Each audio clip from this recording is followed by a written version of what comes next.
Mama Tete Beya, Zamba Biloubou na Londres. Ça veut dire Mama Babola, Ma Bella Congo TV. Ingénieur fils Dieu. Très heureux de vous voir, amis téléspectateurs, devant vos postes téléviseurs en train de suivre cette émission Magnola, une seule émission où nous recevons les hommes de Dieu, les éminents de l'Éternel, le chantre de l'Éternel. Ils sont libres de décortiquer leurs chansons et de dire ce qu'ils ont chanté. C'est ça vraiment notre objectif. Alors je dis merci à mon équipe pour tous ceux qui sont derrière nos caméras. Merci à vous. Je vois la présence de notre réalisateur, notre président Bouté. Voilà, comme d'habitude, je suis là, votre humble serviteur Jean Sikonde. Je viens juste vous présenter un artiste musicien chanteur de l'Éternel. Et je sais que partout dans le monde, vous ne serez jamais déçus à cause de ces grands chantres de l'Éternel. Et c'est ça notre objectif dans cette émission. Nous sommes là pour décortiquer ensemble avec les artistes musiciens le prédicateur, la prédication ou une chanson chantée comme cette très belle chanson que vous venez de suivre. Nous allons décortiquer ça ensemble. Na invité Nabiso, il y a pourquoi Lelo, Netoyamba. Invité Nabiso, bonsoir Moïm Ankolo. Bonsoir papa journaliste. Voilà, ils ont des gens de partout, des gens branchés, Nabiso, se présenter dans Bango, merci papa journaliste pour la parole au Pissibiso. Comme on a un frère Timothée Tilulu Dari. Oui, frère Timothée Tilulu. Voilà, frère Timothée, tu me gardes au Outi, Wapi, Ozali, dans l'église, nous sommes là. Vraiment, naza fidèle na pain de vie par papa Nabiso, Foudi Manzila na Kimbantseke, et JCP Ngape na Vandi na Kimbantseke. Voilà, Vantoko en ambiance Yanzembo Oyo, parce qu'au moni, Biso Tolinga problème de cette émission, c'est une émission où il était à la partout dans le monde, partout à la émission Oyo. C'est pourquoi Tolinga 14 soit précision. Alors avant de côté na autour na nzembo et que la malam oye banane ko pesa mbote na moto asala nzembo moto tekela nzembo et puis je pense que aussi là na pesa mbongo na nyonso ndenga sengela parce que to boy que nzembo bi na télévision to bando ça beaucoup de films alors pesa mbote et puis beta c'était ton dimake au futa mbongo na nyonso o asenga kayo na nzembo kitoko pesa. Vraiment papa pour la question na on a répondre na lombango nzembo na sombe pa ya mututi.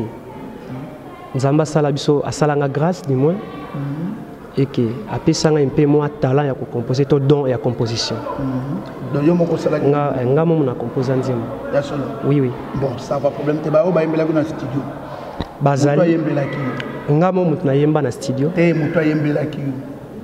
Mutu yembela ki na studio. C'est moi-même nga mo na yemba ki nzembo na studio. Ça si. Oui, je suis sûr. Nga muna yemba na studio. Titre nzembo na nzambe. Eza Pate na Nzambe. Pate na Nzambe. Oui. Pate na Nzambe. Pate zana. Et puis Nzamba zana. Juste Pate na Nzambe.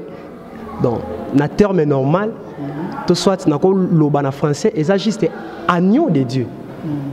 C'est ça que je me dis. Il y a une question na tunio.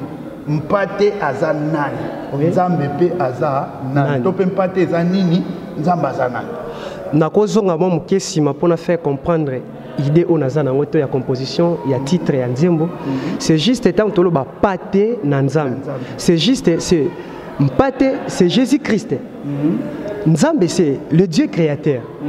De sorte na ezaya ko sangana Pate na Nzambe, c'est-à-dire agneau de Dieu, donc moi na Mpate sko ya Nzambe. Parce que to zana ba Mpate belé. Na ko loba même azam Pate. Oui. Niamapé, donc en quelque sorte c'est Mpate. Mpate. Mais est-ce que non, non, non, comme manga na dimension parce que la Bible est vaste, papa. La Bible est vaste, donc pour comprendre, non, les appellations. Selon osa na lobani, osa na précision, to connaissance ya webake, Jésus-Christ qui est l'agneau de Dieu. Eza et comment dans la Bible. Très bien. Et comment dans la Bible, parce que son a invoqué exemple il y a Jean-Baptiste devant Christ devant Jean-Baptiste. Il a déclaré du moins dans Jean chapitre 2. À l'obi, voici l'agneau de Dieu qui ôte les péchés. Ok, merci vraiment. Merci. C'est vraiment très bien réponse c'est ça malamou. Voici l'agneau de Dieu qui ôte le péché du monde. Alors, nzembo na yo oyo Tu es dans la première partie parce que oh ba mission to baza ba membre ba soutenir baza ba mission. To bana to tomboli kumbo na yo mo santo alola. To ke na to na première partie, to na première partie. To tomboli kumbo na yo mo santo alola. Zala na yo seko seko. Zala na yo seko nzambe okatia mitema. Encore une fois, totomboli kombo na yo mo santo alola. Zala na yo seko nzambe okatia mitema. Totomboli kombo na yo likombo na yo mo santo pate na nzambe Yesu zwano lokumu. Totomboli kombo na yo mo santo pate na nzambe Yesu no loku. Alléluia, alléluia. Que mususu te bobeleo Yesu na ngai oya bongana nkembo. Alléluia. Que nani aza lokola yo Yesu na ngai azali te. Alléluia. Kembo na yo. Voilà, amis téléspectateurs, laisse-moi saluer notre papa Jean Kim Oyambi Bisso Awa. Donc papa Jean, je vous salue de loin, de près, on est ensemble, il n'y a pas de soucis. Voilà, Awa Nanzembono Olobi, Totomboli Kombo na yo, Mpate Nanzam, Vanda na yo seko na seko. Est-ce que vous avez un message que vous avez longola élection moko ezoya na sima wana mutu moko a postulé yango zo banga olobi avanda seko na elinga lo bani? Non, par là tolingito na lingina zonga mo mukesima na idée à chanson. Oui. Là tozo yemba agneau, c'est-à-dire na composition na yako trouver trois biloko. Oui, c'est très important. Donc Christ est moko to agneau moko. Mais azana trois étapes. Okay. Étape à liboso. L'état Christ to agneau wana azalaki na quatre quelque part, c'est-à-dire abotama nanote na mokili na ndenge ya kibomoto. Bien sûr, c'est Jésus-Christ o aza nzambe utakala utane bandeli avant ya mwe bandeli et ya azalaki déjà azolo bana biso boye quelque part lobi que avant qu'Abraham fit je suis. Très bien. Donc, azalaki déjà nzambe o azalaki ne bandeli. Alors, biso sko tozoyemba agneau. Agneau de Dieu. Bon, nataba Moïse, Bible ezoloba na biso tango azobisa. Nzamba azobisa na Moïse abike no bokozo ba mpate. Bagneau o bazala sans tache pe sans défaut. C'est-à-dire ezalika ombre, ezalika yé Christ, mais abotamate. On ezalaki première étape, c'est-à-dire abotaminante. Très bien. Deuxième étape eza Christ en personne. C'est-à-dire agneau en personne. Très bien. Donc, nataba Jean-Baptiste Nathan ya ba Moïse ezande monté parce que tant on a Moïse azo zoa agneau lokola na quatre pattes donc agneau ya nyama. Oui, azo immolé. Mais Nathan Moïse non Nathan ya Jean plutôt ezaki vraiment tant azo ba voici l'agneau de Dieu qui ôte, c'est-à-dire ba bazo ta la paix Christ en personne avec des pieds. Très bien, très bien. Voilà. Troisième étape, eza étape ya l'état Christ. Pourquoi Nathan Moïse azozwa agneau lokola quatre pattes. Oui, lokola nyama. Nyama, simplement nyama. Oui. Mais Nathan y a ba pierre. Christ azo non agneau azo représenté étant que une personne. Une personne. Oui. Avec des pieds. Très bien. Voilà. Troisième étape est ça. Christ crucifié, ressuscité et assis sur son trône.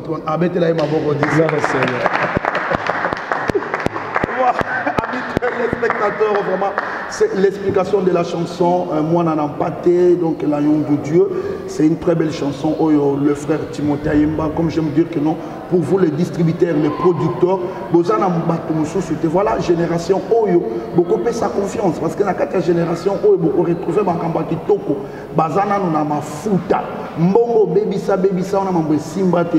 Voilà la génération Ganazo Pesayo, la génération Okuta na Makamba Malam, Okuta na Bana Obazo Yemba, non seulement Koyemba pour pleurer les gens, mais Bazo Yemba Nzambe.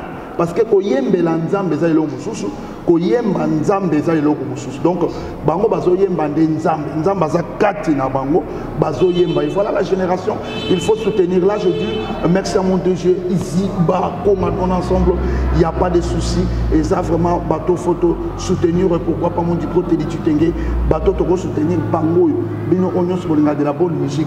Voilà, c'est que autant on te commune à era Pierre, on Jésus comme homme. Voilà, continuez. Oui, le temps, voilà, Christ a le roi homme a marché avec Pierre, avec disciple. Maintenant, étape, troisième étape, on a Tsoloba, Yesu déjà à Koufi, à Sekui, et à Vandi na Kitsa Bokonzi. Maintenant, message n'a pas clé et Vandi na temps ya Moïse, Agnoana ya Moïse. Et ça peut être Nathan Oyo Pierre bazo tambo na Christ papa journaliste. Mais biso tozo ko adorer agneau Oyo déjà à na trône. C'est-à-dire tam tozo ba fanda na kati ya mitema déjà à saligno so papa na ko pèse exemple. Et ça le quoi bon mokonzi moko ya armée na ko cité kombote bon mokonzi ka ya armée Oyo yebi apé ba pèse mission que non faut qu'il ne beni o qu'il ne bitumba. Oui. Alors OK bitumba non mutu wana na temps wana tango avani na nanda kuto na sika musala juste batu bakobanoka tele basali mais tawana noke musala ti azo yamba ba adoration mais na temps oyo akepene na étape wana ya bitumba oui. C'est juste azo yamba toujours le sako bazoka tele sala azo honneur mais vraiment azana quelque chose na mutu na yeke non azana nelo fona sala nazana mission fona silisa le tasco asilisi mission na etango va na trône. Donc, Azasu na calcul musuti Aza juste bien, donc Aza bien établi pour qu'il a recevoir seulement l'adoration. Maintenant, yango tolobi ata fa na kit na ya bokonzi. C'est juste kit ya bokonzi e bonga na yi. Toza na polémique te rowe la nengo tuna ki biso ne bandeli keno. Est-ce que tozo banga peut-être bako bat yi azanzambe. Aza afandi seko na seko. Tant tozo ba fanda seko na mitema na biso, c'est-à-dire aumela wana pona libela. Voilà donc Fanda Seko na vité manabiso ou Mélande Libela wana ezali parole toujours décortiquer la chanson L'Agneau de Dieu, une très belle chanson où on a vu Timothée Ayembe on a groupe naie et nena mesana kolobake dans cette émission c'est ici que toyé baka un musicien compositeur ou un musicien qui a reçu la révélation de l'Éternel parce que si vous sentez une chanson oyoba pesio tu ne seras pas en mesure de décortiquer ça comme notre frère Timothée est en train de décortiquer la chanson donc ça passe très bien ici et c'est pourquoi je veux dire que non bon soutenir génération O. Pour soutenir génération O dans mon émission, j'aime dire que ça n'a pas producteur, le distributeur, même les partenaires. Il y a des gens qui ont soutenir nous ensemble partout dans le monde où vous nous suivez. Donc voilà, c'est une génération à soutenir. Une génération qui a coupé sa pour et Zabangwana. Alors, c'est la chanson L'Agneau de Dieu, moi n'en pas le Mbokitoko, Oyo Tolobi que te sentir ma foute. Alors, avant de faire ta deuxième partie, on trouve la deuxième partie. Nous avons le style de la musique, nous avons un idole non manquant. Tout le monde a idole non la musique. C'est vrai que grand nom sur non, mais idole, tout le monde se confie à nous. Vraiment, na préféré Kamingi, qu'on travaille tout le monde est au soloba. Mais idole n'a pas isa papa Henri Papa HP. HP Henri Papa HP. Est-ce que vous pouvez interpréter dans le Mobo? Pas de problème. Ok. À l'écoute de nos téléspectateurs.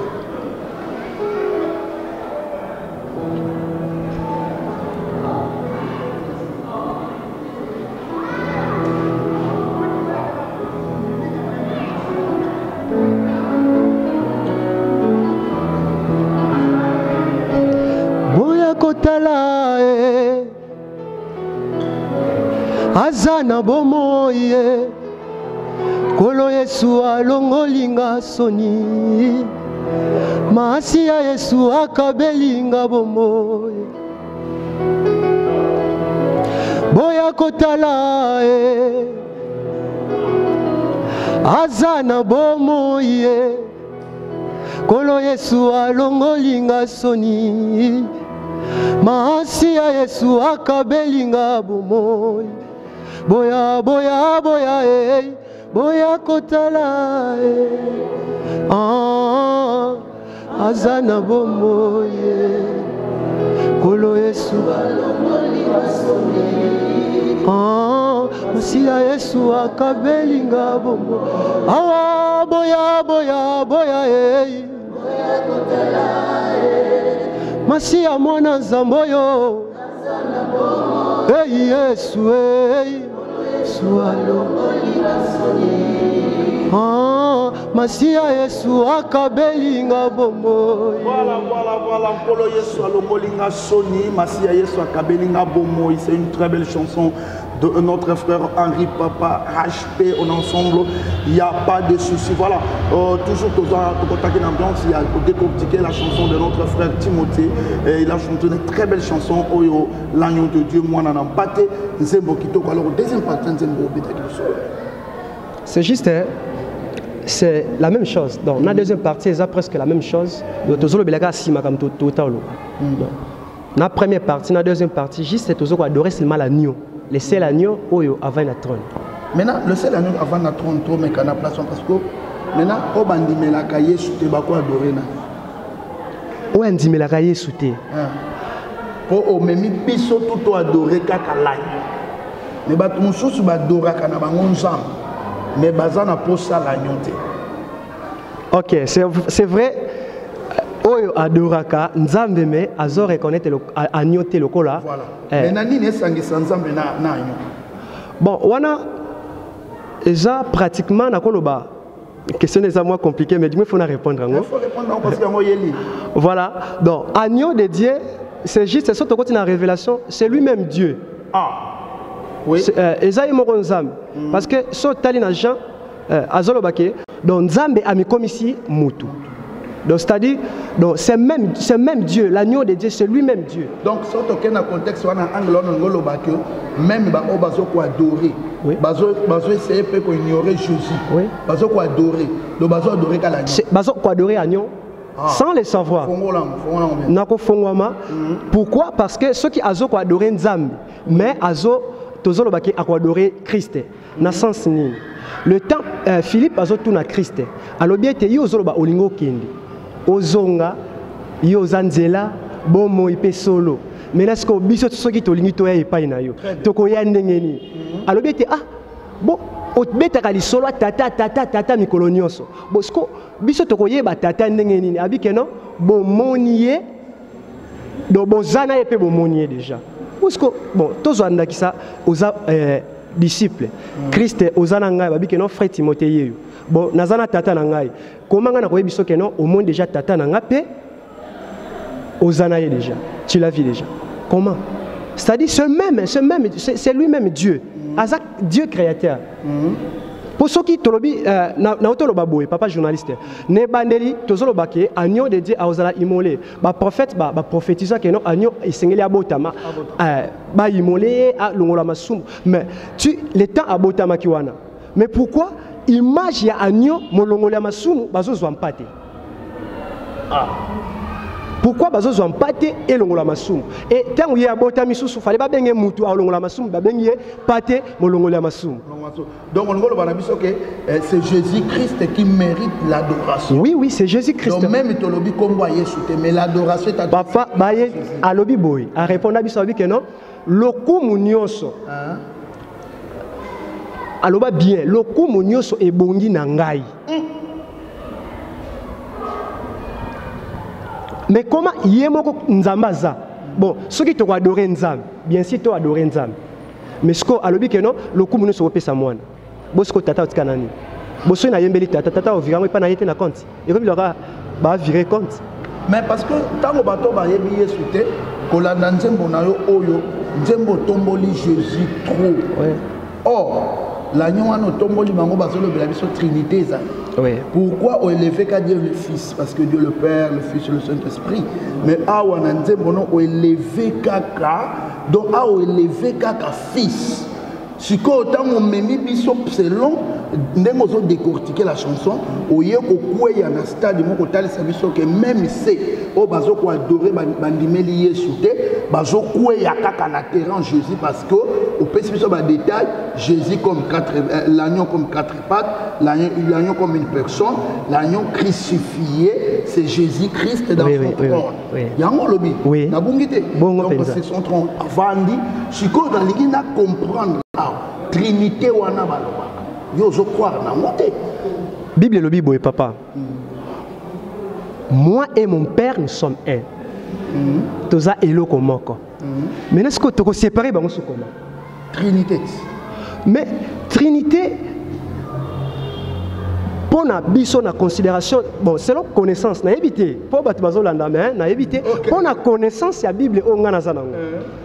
To nenge papa Fudi Manzila makambo atalisa biso na makambo itali Bible bon pour na biso Trinité te considérer ngote parce que oui frère frère Timothée papa lobby Trinité biso pas na biso considérer ngote parce que na ouais okenda kotana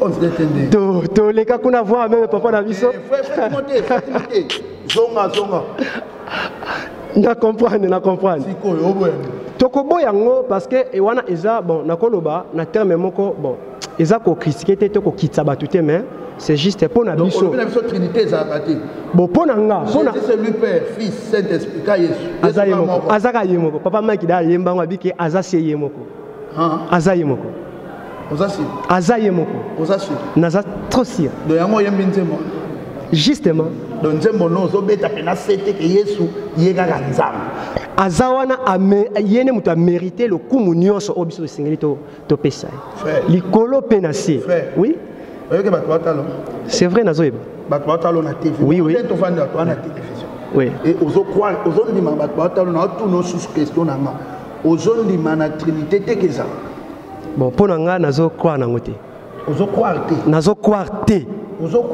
oui frère oui na kombo ya tata ya mwana peli musa oyebi ya koyebi prière wana toyebi on peut to sala ngole to zaki bana miki yo sala ngo na sala ngo sote na comprendre te za ngo eloko te do za na kwa yemoko.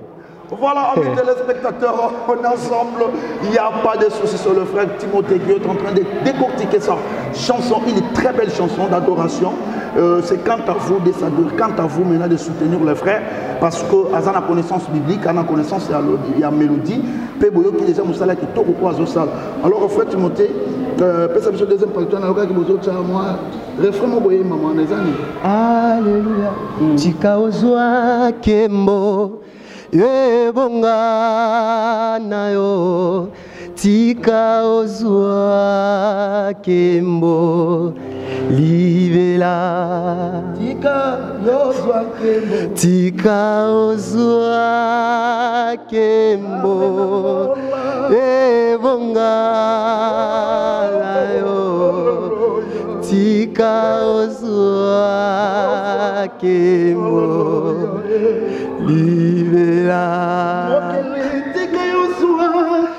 tika ozwa kembo ebonga na yo tika ozwa kembo libera. Oh non, c'est formidable, amis téléspectateurs, c'est formidable. Ça fait plaisir à notre président Bouté. Il faut accepter ensemble, il n'y a pas de soucis. Là, je vois la présence de notre papa Jean. Donc, il y a Mbaba, il y a Fongole, il y a Porta Salle, Kota, et Nakutipé, troupe théâtrale, je travaille. Donc, c'est notre papa Azana Bolingo. Et c'est pourquoi tu as dû postuler ton voté. On ensemble, il n'y a pas de soucis. Voilà, mon frère Tika Ozwa Kembo Obongi Nayam. Mais Bobombit. Tobombi susunini. Yimba. Tika ozwa kembo ebonga na yo. Papa Nabino. C'est l'agneau de Dieu. C'est l'agneau de Dieu. Oh. Olobite faloba. Tika l'agneau. Non. On m'a dit qu'on y a une difficulté. On m'a dit qu'on y a une difficulté par rapport à temps.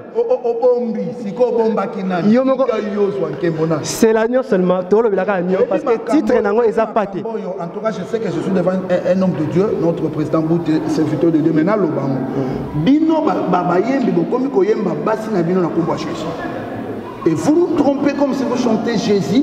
Mais boyemba basi na bino tant tika ozwa. To ebite sko oyembi yango na spelling. Tika ozwa. Nkembo parfois nzembo bondela ka mutu mo bosongolo. Permettez-vous vous dire ça parce que bokomi bongo. Non. Oza fololo nanga na yebi. Soki na moni yo opesaka motema nanga kimia e. C'est ça ezebilo bosala. Siko nani azwa nkembo. Donc titre nango paté na nzambe to lobelaka paté na nzambe papa olobi patete donc to lobi patété na sens nini tiko zwa kembo olobi tika ozwa voilà place na place wana to lobi donc agneau eza na agneau mais c'est juste que par rapport à mesure à temps autozo bazo betela biso na sima bandeko instrumentiste papa na biso Arnold Senté donc c'est juste pour la mesure wana ne pesi tante poto tolo basusu tika agneau de Dieu azwa kembo ebonga na yo c'est juste car yango to kata kyango voilà mes téléspectateurs c'est juste tika azwa kembo c'est l'agneau de Dieu au déjà zala qui na introduction na bango nzembo nde baye ko tsa pour conclure parce que to benga ngo za refrain ba conclure en mais vie à bâton ko bituna ba question belete tika azwa kembo nani c'est l'agneau de Dieu voilà on va rapidement avant aussi sanayo papa pesa micro pande kokuna mon frère bonjour. Oui, tu as un plateau comme on a eu et puis au salon on a orchestre.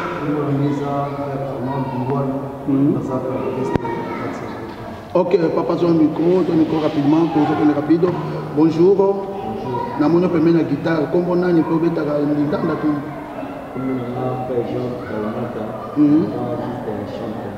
Nakata ko. Ok, maman. Ton micro. Nicole les mbote hein. Bonjour. Oui, comment on a une pause à gagner la groupe? Comment on a c'est avec Timba. Naza chante na kati ya groupe. Ah, le pesa maman. Maman, bonne. Mieux à dire hein. Comment on a ni dans la caméra maman. Comment on a une pause à gagner la groupe? Ah, chante hein. Balona miko koto yo na mona maman. Maman na pesi le sako. Kombo nani au salon à la caméra. Ok, maman na biso, mbote maman. Kombo nani au salon à groupe. Merci, voilà, wana et ça là qui présentation il y a tous les musiciens oyo bazo koyemba elongona ndeko na biso le frère Timothée oyo a auto expliquer monaye l'agneau paté na Nzambe et bon comprendre que non à côté na mozindo nango il nous a dit que non comment l'agneau était l'agneau, comment l'agneau a commis l'agneau, comment l'agneau a été crucifié. Vraiment, félicitations pour le détail. Alors, Ndeko Timothée, je ne sais pas, ce que vous avez téléspectateurs au Bazolanda Bisso, comme il y a producteur, et puis, contrat, si on a producteur, ils ont bien. Alors, niveau de l'album, comme niveau ni, et puis, aux autres enseignes pour l'album. Ok, merci. Nazo, le Baka, Nabato, Bazolanda Bisso.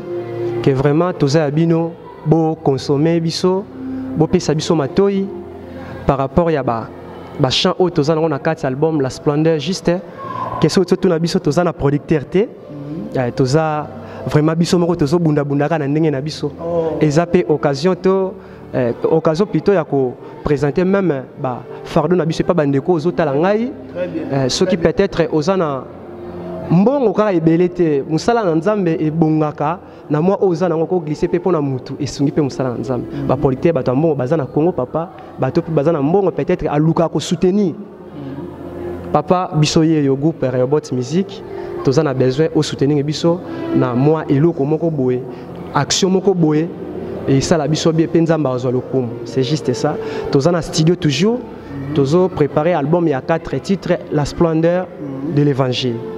Je dis que je matin la splendeur. Alors, Bambo te pèse ta banane. Ok, on a fait si pas mon père spirituel à groupe. il y a église mais père spirituel la groupe pasteur Gina Lukienzula na Efata pe na pesi mbote pa ya mon président Bouté. Ah oui, le président Bouté. Conseiller à Makasi. Voilà, Moté.